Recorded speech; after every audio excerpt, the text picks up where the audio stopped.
मुअज़्ज़ज़ मुहतरम उपस्थित बरादरान इस्लाम मुसल्लियान अज़ाम रहमानी व रहमकुमुल्लाहु तआला फिद्दारैन अस्सलामु अलैकुम व रहमतुल्लाहि व बरकातुहू। महान रब्बुल आलमीन अहकामुल हाकिमीনের पाक पवित्र महान दरबारे लाखों कोटि अफुरন্ত शुक्र आदाय करी যিনি রব্বুল আলামিন হাকামুল হাকিমিন দয়া করে মায়া করে মেহেরবানি করে পবিত্র জিলকাদা শরীফের আখিরি জুমা আদায় করবার জন্য আল্লাহর ঘর মসজিদে আসার তৌফিক দান করেছেন। বুলন্দ আওয়াজে বলি আলহামদুলিল্লাহ। আজকের এই পুত পবিত্র বরকতমণ্ডিত দিনে আমাদের মাধ্যমে যত সব ইবাদত বন্দেগী জিকির আজকার তাসবিহ তাহলিল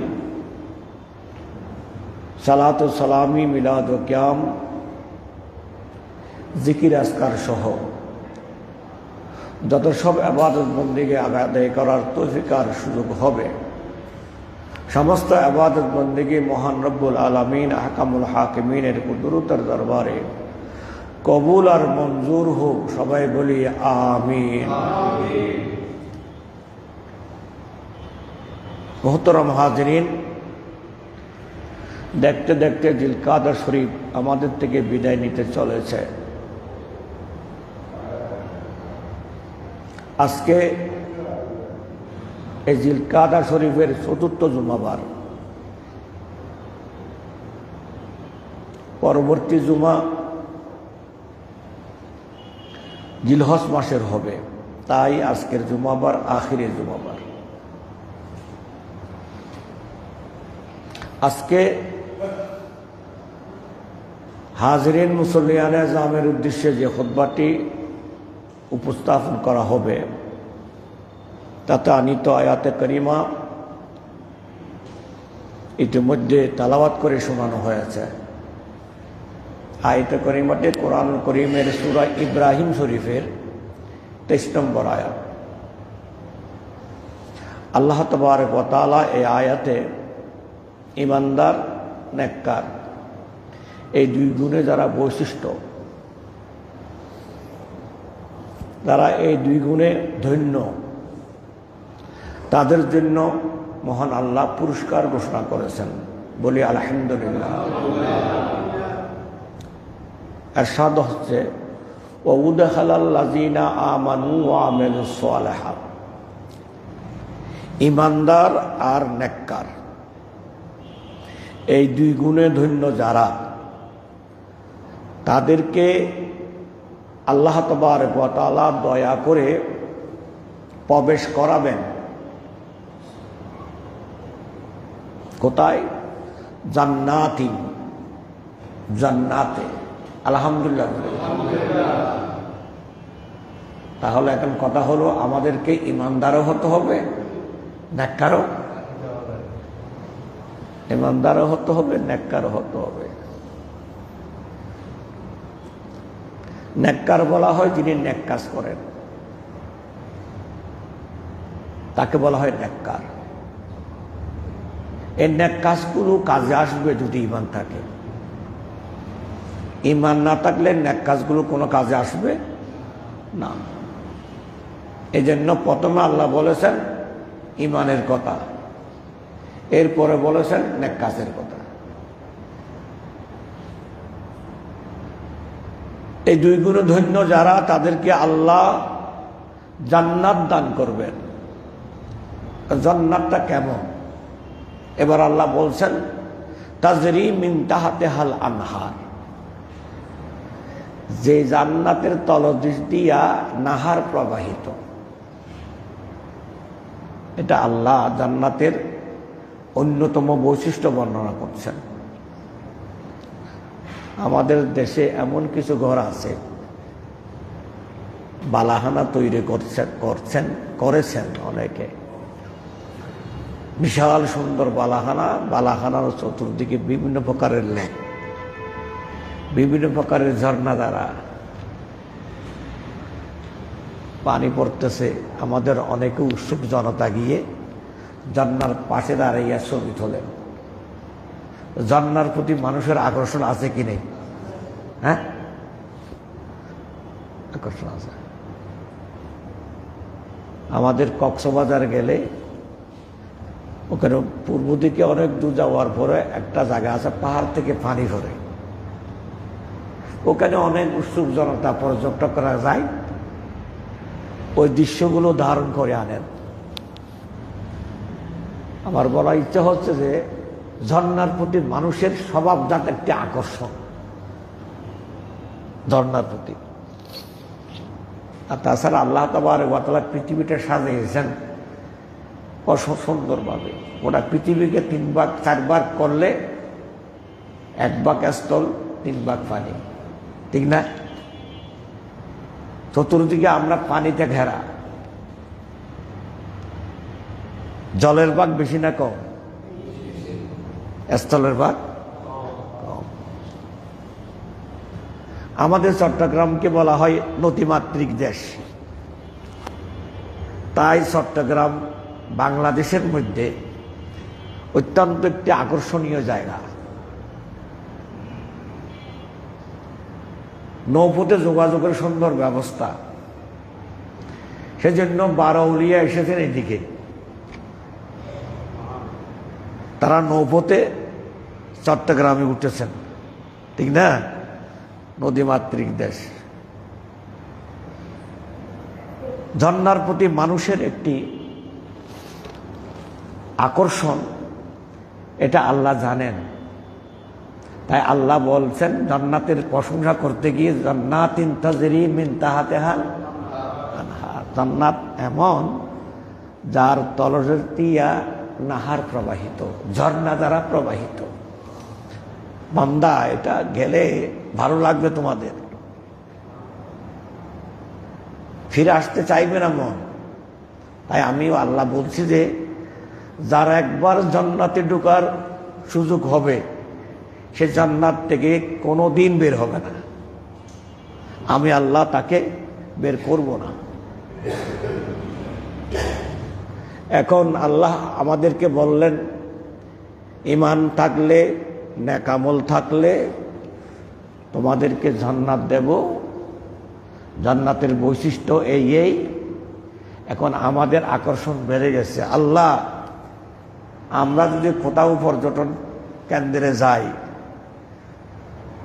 মনে চাইলে বেশিক্ষণ থাকতে পারি না, সময় লিমিটেড, আবার ফিরে আসতে হয়। আল্লাহ, তোমার এই সুন্দর জায়গাতে আমাদেরকে যাওয়ার সুযোগ দিবা, ঠিক আছে, আবার কোনো ওখান থেকে ফিরে আসতে হবে নি। প্রশ্ন আছে কি নেই? হ্যাঁ, ফিরে আসতে হবে নি। আল্লাহ বলেন, শুনো, খালিদিনা ফিহা, এখানে যাবা একবার, থাকবা অনন্তকাল। খালিদিনা ফিহা, চিরকাল ওই জান্নাতে তোমরা থাকবা। ভালো লাগতেছে না আল্লাহর কথা?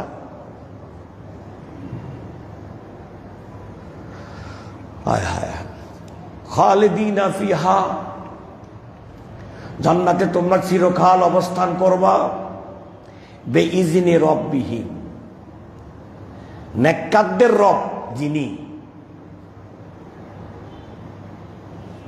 ইমানদারদের রব যিনি, তিনি অনুমতি দেবেন। তার অনুমতি ক্রমে তোমরা জান্নাতে চিরকাল থাকতে পারবা। তাহিয়াতুহুম ফিহা সালাম, ওখানে থাকবা যে দুলার মতো থাকবা, জানতেন না। 3 স্টার, 4 স্টার, 5 স্টারে যারা থাকেন, ওখানে বিভিন্ন রিসিপশনে মানুষগুলা যারা আছে, যাওয়ার সাথে সাথে সালাম দেন, দেন না? দেন না? সালাম দেন, স্যার বলেন। গাড়ি ঘোড়ানো থাকলে হাতে নিয়ে রিসিভ করে নিয়ে আসেন। রুমে যাওয়ার সময় লোকজন সাথে থাকে, হ্যাঁ, কলিং বেল দিলে দৌড় দিয়া যায়, স্যার কিছু লাগবে, হ্যাঁ, ঘন ঘন সালাম দেখি যায় না, এগুলো হলো অনার, সম্মানের একটা কি রীতি। আল্লাহ বলেন যে তোমরা যে জান্নাতের অধিবাসী হবা, তোমরা জ্যানতেন মানুষ না, তোমাদের অনেক অনেক সম্মান, কারণ তোমরা জান্নাতের অধিবাসী। এই সম্মানের একটা আলামত দেখবা। আল্লাহ কি তাহিয়াতুম ফিহা সালাম, সেখানে তোমরা ডানে দিলেই ভাইবা আসসালামু আলাইকুম, বামের দিকে দিকে আসসালামু আলাইকুম, যেদিকে যাইবা সেদিকে তোমাদের প্রতি সালাম নিবেদন করা হবে।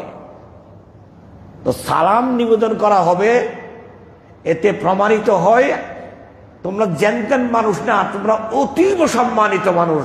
সবাই বলে সুবহানাল্লাহ, ঠিক না? আল্লাহ জান্নাতের বর্ণনাটা এমন সুন্দরভাবে উপস্থাপন করলেন যেন বান্দাদের মনের আকর্ষণ বাড়ে। কোন জিনিসের আকর্ষণ বাড়লে মানুষ জিনিসটা কাজটা বেশি করে না কম করে?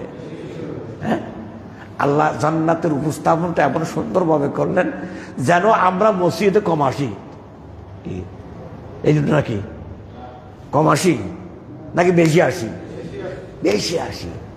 এমন সুন্দরভাবে আল্লাহ উপস্থাপন করলেন যেন বান্দা মসজিদে বেশি আসে, বান্দা যেন বেশি বেশি নামাজ পড়ে, বান্দা যেন রাত্রে ঘুমাতে গিয়া মধ্যরাতে উঠে মুসাল্লা দাঁড়াইয়া আল্লাহু আকবার করে নিয়ত করে। সেইভাবে আল্লাহ তাবারক ওয়া তাআলা জান্নাতের উপস্থাপনটা করেছেন। আলহামদুলিল্লাহ বলে। আল্লাহ চাই আমার এই বান্দা, এটা আমার সৃষ্টি, আমরা যে সমস্ত জিনিস বানাই সেটার প্রতি আমাদের দরদ বেশি না? কি বলেন, বেশি না? সামনে আসছে কোরবানি, অনেক ভাইয়েরা 1 বছর ধরে পশু পালন করেছে, নিয়ত করে রেখেছে এটা কোরবানি দেব, দেয় কোরবানি দেব। এবং এই ধরনের কোরবানিটা আল্লাহর কাছে বেশি পছন্দ, মায়াদার জিনিস কোরবানি দেওয়া। ওই পশুকে যখন কোরবানি দেয় মালিক গোপনে গিয়া 2 চোখের পানি ফেলে, মায়ার কারণে। 1 বছর পশুটা লালন পালন করেছি, পশুর প্রতি একটি দয়া হয়েছে, তাই নীরবে কাঁদে। বোঝা গেল যে নিজের গড়া নিজের সৃষ্টির প্রতি মালিকের একটা কি থাকে, দয়া থাকে, মহব্বত থাকে, ভালোবাসা থাকে, স্বাভাবিক। আমাদের আপনাদের গোটা কায়নাতের স্রষ্টা কে? আল্লাহ। তা আমাদের প্রতি আল্লাহর বেশি দয়া আছে কি নাই? হ্যাঁ, আল্লাহ কখনো চাইবে না আমার একজন বান্দা জাহান্নামে যাক, এটা আল্লাহর ইচ্ছা নয়। কিন্তু আমরা আমাদের নিজের কর্মগুণে জাহান্নামে যাই। আল্লাহ চাই যে সকল বান্দারা যেন জান্নাতে যায়। এই জান্নাত তো তোমাদের জন্য, তোমরা তো জান্নাতের অধিবাসী হওয়ার উপযুক্ততা রাখো, তোমরা আসবা। কিন্তু আমরা এটা বুঝি না, আমরা আমাদের কর্মগুণে আমরা জাহান্নামের দিকে পা বাড়াই। তা আল্লাহ তাবারক ওয়া তাআলা এই জান্নাত দেওয়ার জন্য এমনভাবে কোরআনুল কারীমে বিভিন্ন জায়গায় বারবার বান্দাদেরকে আহ্বান করেছে, জান্নাতের বিভিন্ন তারিফ প্রশংসা তুলে ধরেছেন যেন বান্দারা জান্নাতি কাজ করে, জান্নাতে যাওয়ার জন্য বিভিন্ন প্রকার নেক আমল করে। তো মুহতারাম হাজিরিন, আজকে খুতবার যে সব আয়াতটা আপনাদের সামনে তুলে ধরলাম, এই আয়াতের মাধ্যমে আল্লাহ আমাদেরকে আহ্বান করছে, বান্দা সময় চলে গেছে, অনেক যা চলে গেছে তা আর ফিরে আসবে না। সময়ের গুরুত্ব অনেক অনেক বেশি। যে জিনিসের গুরুত্ব বেশি সেই জিনিসের কদর কম। কেমন? আমরা বলি পানির অপর নাম জীবন, বলে কি বলি না? হ্যাঁ, প্রাণীর অপর নাম কি? জীবন। কিন্তু একটা সাধারণ জিনিস টাকা দিয়ে কিনতে হয়, সাফা কলের পানি কি টাকা দিয়ে কিনতে হয়? হ্যাঁ, এটাকে বারবার দেখে সেটাকে মানুষ একটু কম গুরুত্ব দেয়। আল্লাহ তাবারক ওয়া তাআলা বললেন, আমি এগুলো তোমাদের জন্য সহজ করে দিয়েছি, এগুলো আমার দান। অক্সিজেন আল্লাহর দান। অক্সিজেন ছাড়া আমরা চলতে পারবো না। একটু চিন্তা করেন মাথা খাটাইয়া, যখন রোগী ভালো মতো অক্সিজেন নিতে পারে না, তখন ডাক্তার বলে তাকে অক্সিজেন দিতে হবে, বলে না? হ্যাঁ, আমাদের এখানে অনেক ভাইদের মা বাবা মেডিকেলে যাইতো, গিয়েছে তো, আমরা অনেকে গিয়েছি, অক্সিজেন লাগায়। যতক্ষণ প্রয়োজন ততক্ষণ ডাক্তার দেয়, যখন প্রয়োজন শেষ হয় অক্সিজেন নিয়ে ফেলে। ডাক্তার যখন বিল দেয় তখন বুঝি অক্সিজেনের দাম কত, বুঝি না? তখন অক্সিজেনের দাম কত। আমার ভাইদের প্রতি আমার বিনীত অনুরোধ, যেই 2 দিন 3 দিন আপনি অক্সিজেন নিলেন, হ্যাঁ, এই 2 দিনের দামটা আপনার সামনে একটু নীরবে রাখুন, চিন্তা করুন, আর নিজের হায়াতটাকে সামনে আনুন। এবার বিচার করুন, ডাক্তারের দেয়া অক্সিজেনের দাম যদি এত হয়, আমার আল্লাহ আমাকে 60 বছর বাঁচিয়ে রেখেছেন, আল্লাহ যদি বিল দেন কত দিতে হবে? আল্লাহ যদি আমাকে অক্সিজেন যদি বিল দেন কত দিতে হবে? যে আল্লাহ আমার থেকে কোনো বিল নিচ্ছেন না, তো আমরা সে আল্লাহর ইবাদত করব না কার করব? বলেন একবার। আমার আল্লাহ যদি অক্সিজেনটা বন্ধ করে দেয়, বীর পুরুষ টিকতে পারবে না, বাহাদুর দাঁড়াতে পারবে না, পয়সাওয়ালা টিকতে পারবে না, পৃথিবীর এমন কোনো শক্তি নেই। আল্লাহ যদি অক্সিজেন বন্ধ করে দেয়, পৃথিবীর বুকে টিকে থাকার কথা ঠিক না বেঠিক? এতগুলো আল্লাহ নিয়ামত আমাদেরকে দিয়ে রেখেছেন। আল্লাহ আলো দিয়েছেন, দিনের বেলায় সুন্দর আলো, রাত্রিবেলায় যেই পরিমাণ এই মসজিদে আলোর লাইট জ্বালানো হয়, হ্যাঁ, দিনেও যদি সেই পরিমাণ যদি লাইট জ্বালানো হতো, তাহলে ফিডেভি বিল কি বাড়তো না কমতো? হ্যাঁ, তো দিনের বেলা লাইট লাগে না, লাইট দিয়েছেন কে? ফিডিবির মতো যদি আল্লাহ যদি বিল দিত, তাহলে কত বিল দিতে হতো? ফাঙ্কা যেভাবে আমাকে বাতাস দেয়, গরম দূর করবার জন্য কি দেয়? সহযোগিতা করে। এই ফাঙ্কা ঘোরার পিছনে ইলেকট্রিসিটির পাওয়ার তো দরকার। 1 ঘন্টা যদি চলে কত ইউনিট যাবে, তা হিসাব তো আছে। কিন্তু আল্লাহ তাবারক ওয়া তাআলা আমাকে রাস্তার ধারে বসে আছি, কি সুন্দর হিল্লুল হাওয়া আল্লাহ আমাকে দিচ্ছেন, মন মাতানো। সে হাওয়ার সাথে এই হাওয়ার কোনো তুলনা হয়? ফ্যানের হাওয়ার কোনো তুলনা হয় না। আর ফ্যানের হাওয়া স্বাস্থ্যকর না, কিন্তু প্রাকৃতিক হাওয়া স্বাস্থ্যকর। ফ্যানের হাওয়ার বিল দিতে হয়, প্রাকৃতিক হাওয়ার বিল দিতে হয় না। আমার আল্লাহ যদি বলেন, বান্দা 60 বছর আমার বাতাস খাইছো, আমার বাতাসের বিল দাও, দিতে পারবো? আল্লাহ এত নিয়ামত দিয়ে আমাদেরকে দণ্ড করলেন। খালাকালাকুম মা ফিল আরদি জামিয়া। রে বান্দা, ডানে বামে সামনে পিছে উপরে নিচে যতগুলো দেখো, সবগুলো তোমাদের জন্য।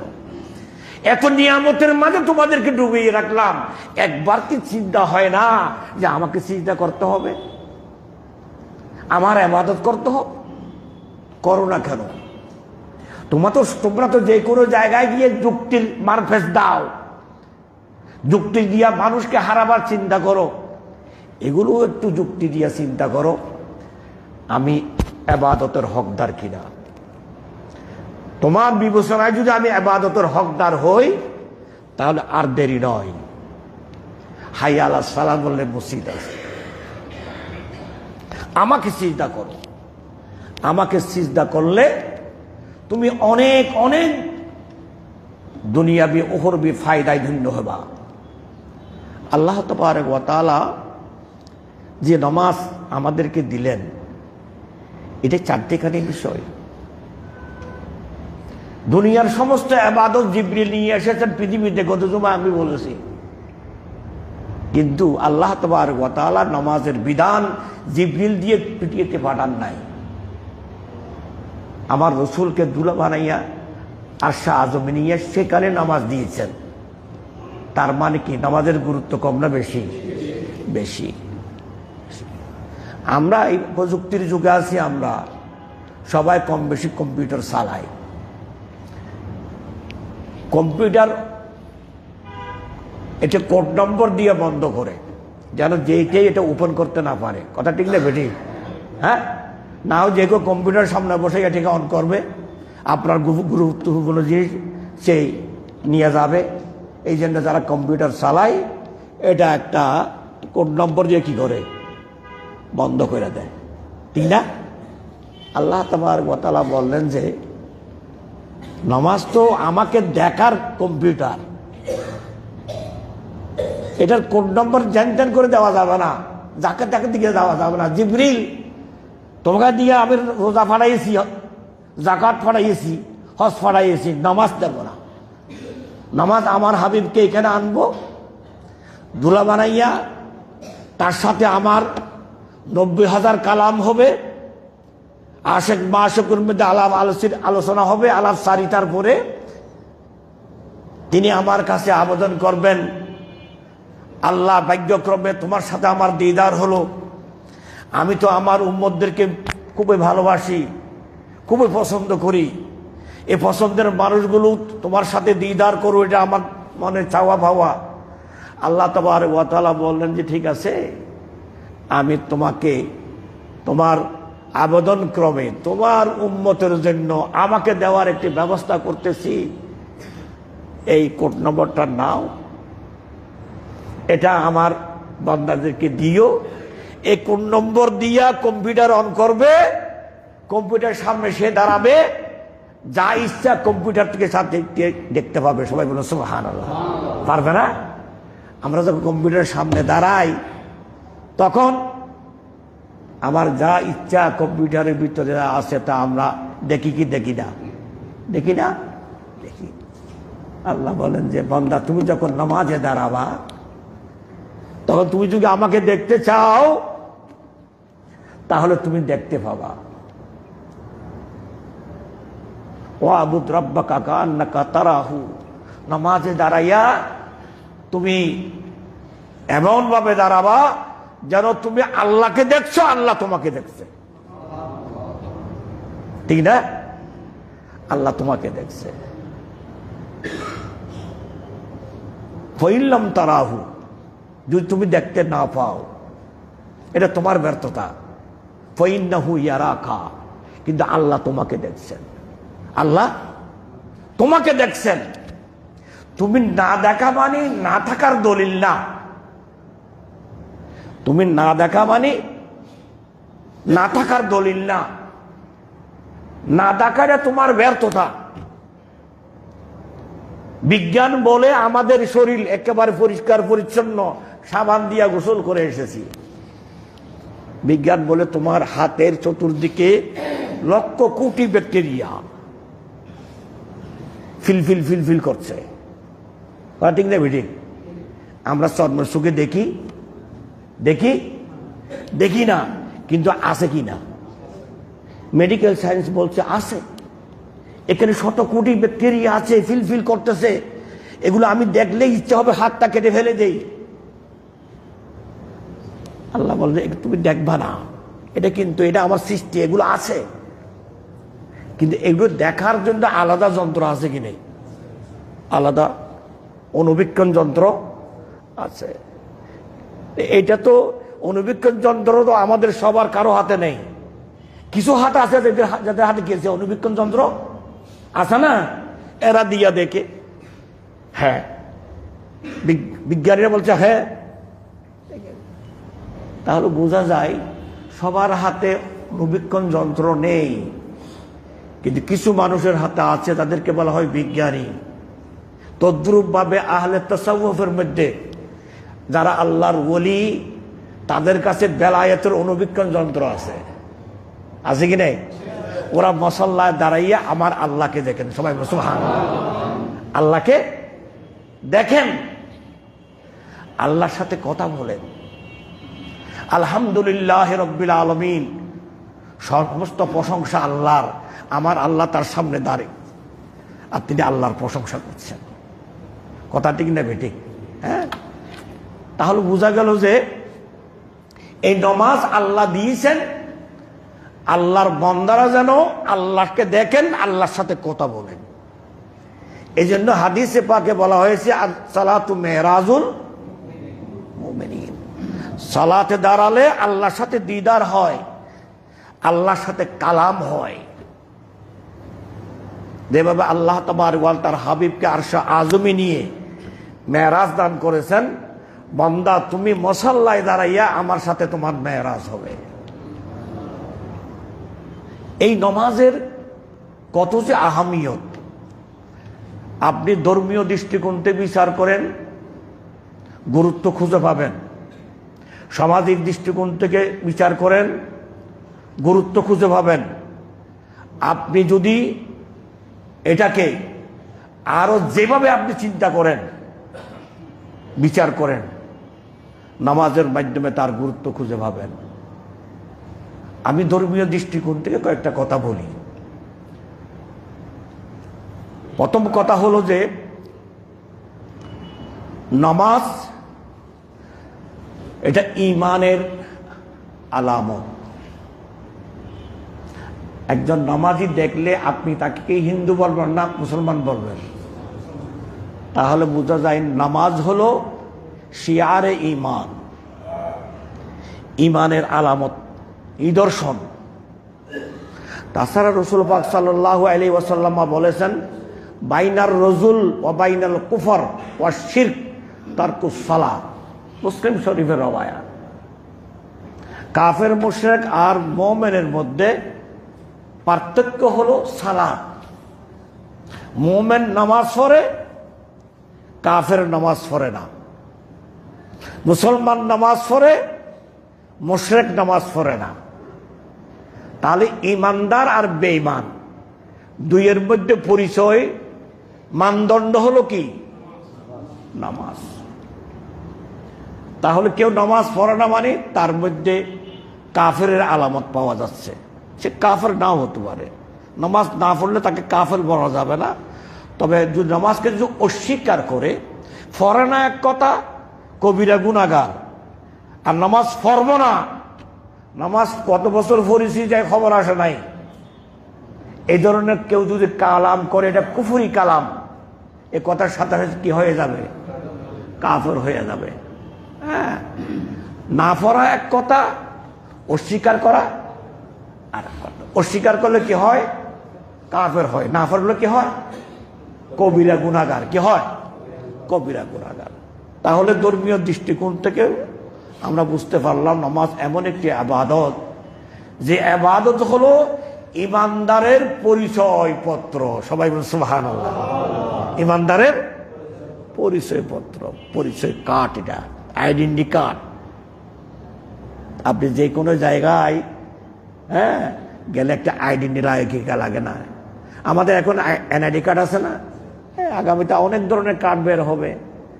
এখন আসতে ফ্যামিলি কার্ড আসতেছে না, তারপর মেডিকেল কার্ড, অনেক কার্ড। কার্ড রাখার জন্য আগামীতে দেখবেন যে একটা ব্যাগ রাখতে হবে, সবগুলো কার্ড। বিদেশে হাওয়াই কার্ড একটা আছে না, আবুধাবি দেখলে হাওয়াই কার্ড দেখতে হবে। তাই হোক, বিভিন্ন কার্ড, এটা আইডেন্টি। নামাজ হলো ইমানদারের আইডেন্টি কার্ড, এনআইডি কার্ড। ধর্মীয় দিকে একটি গুরুত্বপূর্ণ বিষয়।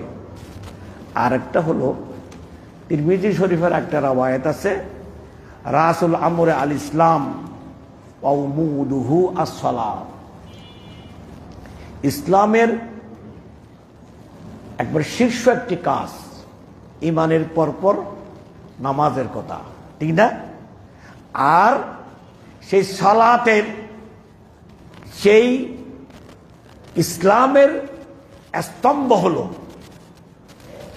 আসসালাতু ইমাদুদ্দিন, দ্বীনের স্তম্ভ। বিল্ডিংটা টিকে থাকে কিসের উপর? ফিলারের উপর। ফিলার যদি দুর্বল হয় বিল্ডিং ভেঙে পড়ার আশঙ্কা থাকে।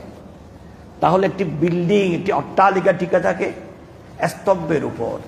আর তুমি যে ইসলামের গর্ব করো, নিজেকে মুসলমান বলে দাবি করো, আর তোমার যে দাবির অসারতা, তুমি তো সালাত চর্চা করো না। সালাত চর্চা না করলে, নামাজ না পড়লে তুমি মুসলমান দাবি করার তো যুক্তিকতা হারাও, কারণ তোমার কাছে তো স্তম্ভ নাই। তাহলে বোঝা গেল যে আমরা যে নামাজ আদায় করবার জন্য এসেছি, এই নামাজ হলো আসসালাতু ইমাদুদ্দিন, দ্বীনের স্তম্ভ। দ্বীনের কি স্তম্ভ?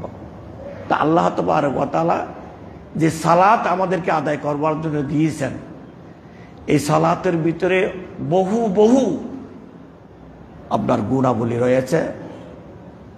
সুযোগ হলে পরে আল্লাহ তাবারক ওয়া তাআলা মেহেরবানিতে আগামীতে এগুলো বর্ণনা করা হবে। উদ্দেশ্য হলো আমরা যেন সবাই নামাজি হই। বিশেষ করে আমার যুবক ভাইয়েরা, আমার তরুণেরা, আপনারাই হলেন আগামী দিনে।